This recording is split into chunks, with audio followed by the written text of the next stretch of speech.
Good morning, students. Welcome again, class 10th, to our social science class. We have started the lesson number 6 of our civics book, and the name of the lesson is Political Parties. We have covered the explanation part of that lesson, and in today's video, we will discuss the question answers topic wise. We have divided that chapter in 4 main topics, and the topics were: why do we need political parties? Topic 2, how many parties should we have? Topic 3, national parties and state parties.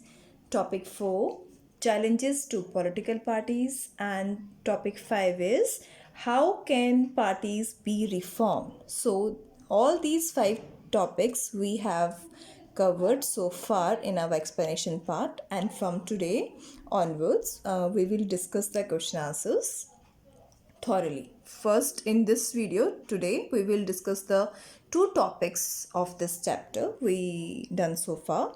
The topic number 1 is, why do we need political parties, right? So let's begin with question number 1. Name the components of political party.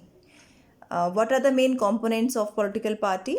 The leaders, the active members, and the followers. These are the 3 components of political party. And next question is, what do you mean by ruling party? A political party that run the government is called ruling party. Question number 3 is, what is partisanship? Partisanship is marked with the tendency to take a side and inability to take a balanced view on an issue is known as partisanship. Question number 4. What is a political party? Political parties is the name of the chapter, and the question we will do now, what is a political party? A political party is a group of people who aim to attain power in the government through the elections.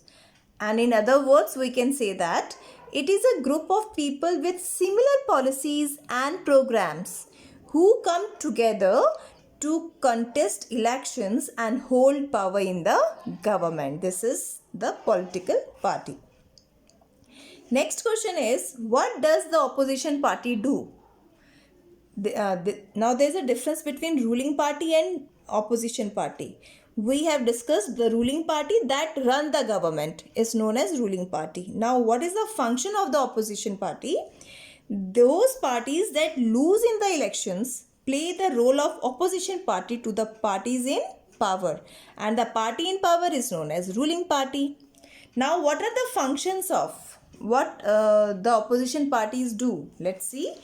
To keep a close eye on the ruling party. This is the main function of the opposition party.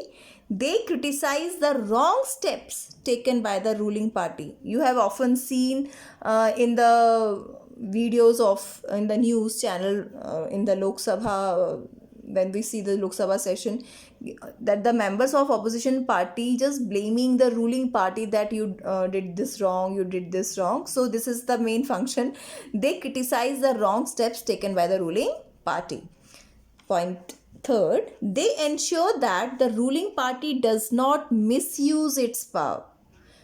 So this is the very important point of the ruling party, opposition party. They highlight some issues and pressurize the government to fulfill their demands. They ensure that power does not remain in one hand. So all these are the functions of the opposition party.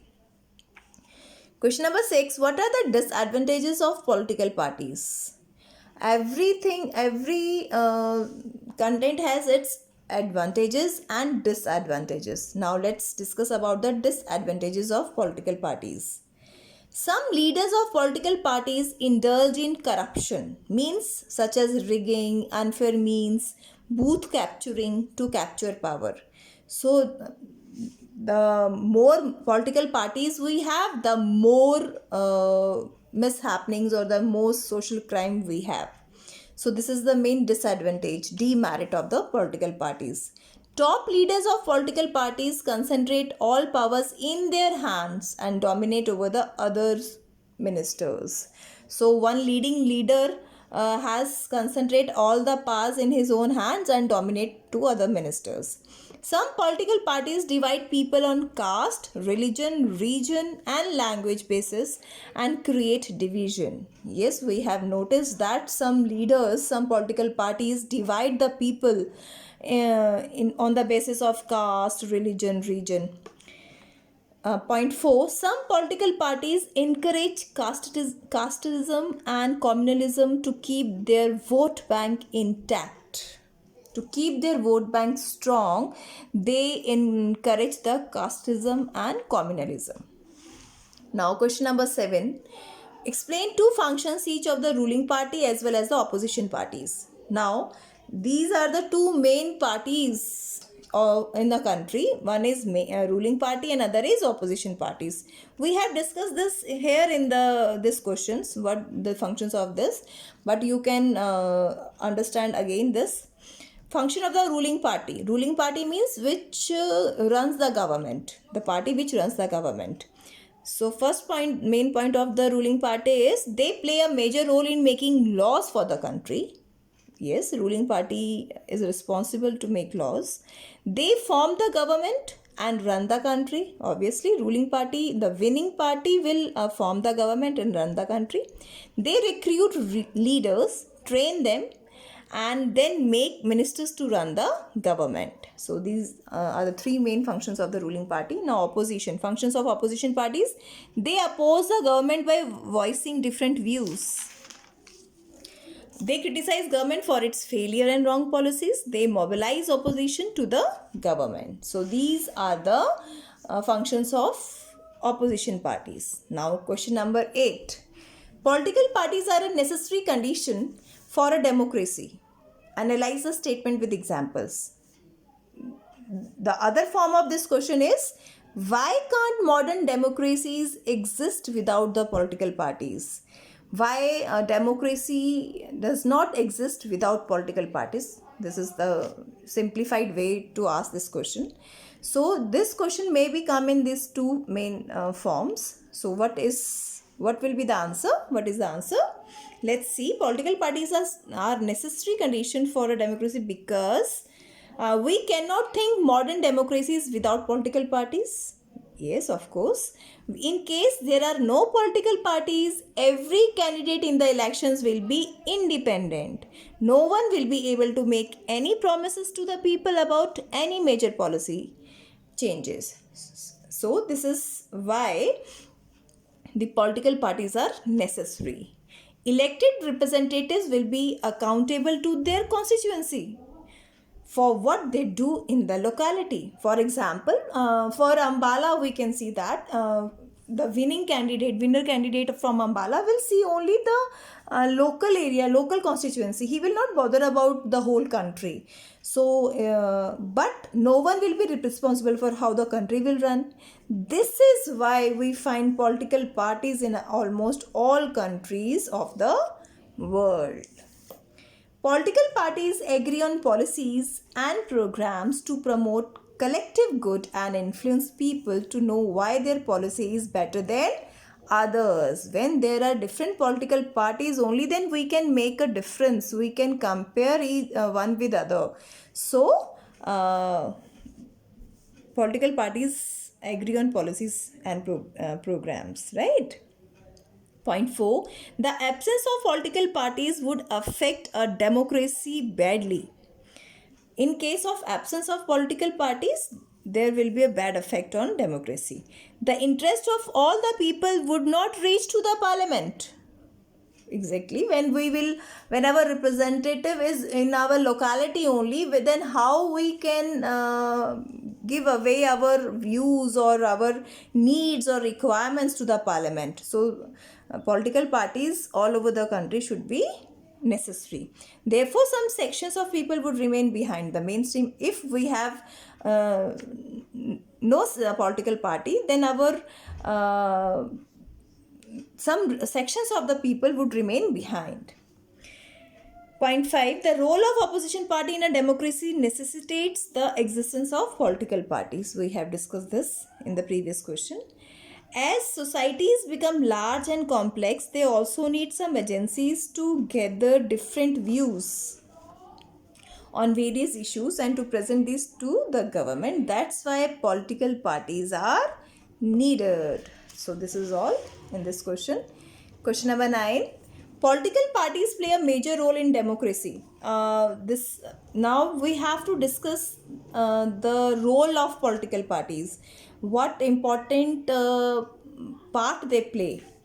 Political parties are rightly called the government in disguise. Justify the statement. The answer, the political parties play an important role in democracy. As now we will see what the political parties do. Parties contest elections. As we all know, if we have political parties only, then we have elections, na? So political parties contest elections. In most democracies, elections are fought mainly among the candidates put by the political parties. Parties put forward different policies and programs, and the voters choose from them. We have discussed all these points in our previous done questions. I already told you, I have earlier told you so many times that the point will remain same in one or the other question. The main thing is that you have to understand the main idea of the question, of the answer, or the concept hidden in the lesson. If you once understand the main idea in the chapter or in the concept or the topic, you will able to answer any of the question. So the main idea of this lesson is what are the main functions of political parties, how parties are formed, and what are their functions, what are their major role. So bi-party system and multi-party system, we will discuss this in our next topics. But the central idea of this chapter is political parties. Parties put forward different policies and programs, and the voters choose from them. We had discussed this. Parties play a decisive role in making laws for a country. Parties shape public opinions. They raise issues, form and run government. All these are the functions of political parties. Role of opposition, we have discussed this in the previous question also. Opposition role important in democracy as it voices different views and criticizes. Here is the same. Government for its failure and wrong policies. Parties provide people access to government machinery and welfare schemes implemented by the governments. So by this question, we have covered our first topic, why do we need political parties. Now topic number 2, this is very short. How many parties should we have? This is the 6.2, means second topic of this lesson. What is bi-party or two-party system? In some countries, power usually changes between two main parties. Such a party system is called two-party system, and this exists in UK and USA. Party mainly based on two main parties only. So this is called bi-party or two-party system. How many parties are registered with the Election Commission of India? In India, how many political parties we have? 750 political parties, registered political parties. Question number 12. What is an alliance or front? Name 3 major political alliances of India. When several parties in a multi-party system join hands for the purpose of contesting elections and winning power, it is called an alliance or a front. The 3 major political alliances of India are the National Democratic Alliance, NDA, the United Progressive Alliance, UPA, Left Front formed by Communist Parties of India. So these are the main alliances, political alliances of India. Now the next question is, what is a multi-party system? Explain merits and demerits of multi-party system. If several parties compete for power and more than 2 parties have a reasonable chance of coming to power either on their own strength or in alliance with others, we call it a multi-party system, when more than 1 or 2 parties join together to form a government. India adopted a multi-party system because there is a social and geographical diversity in India. Because India is a very vast country. India is such a large country which is not easily absorbed by 2 or 3 parties. The system allows a variety of interests and opinions to enjoy political representation. Now these are the main reasons why India adopted multi-party system. Now the merits and demerits. Merits of multi-party system is this system allows a variety of interests and opinions to enjoy political representation.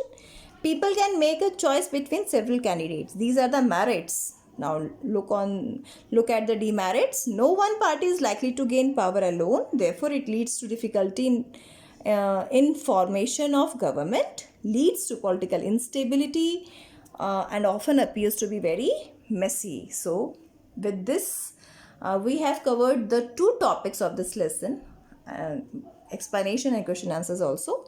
In the next video, we will discuss the 6.3 and 6.4, and in the next video, we will discuss 6.5 and the textual questions. Thank you, class. Have a nice day.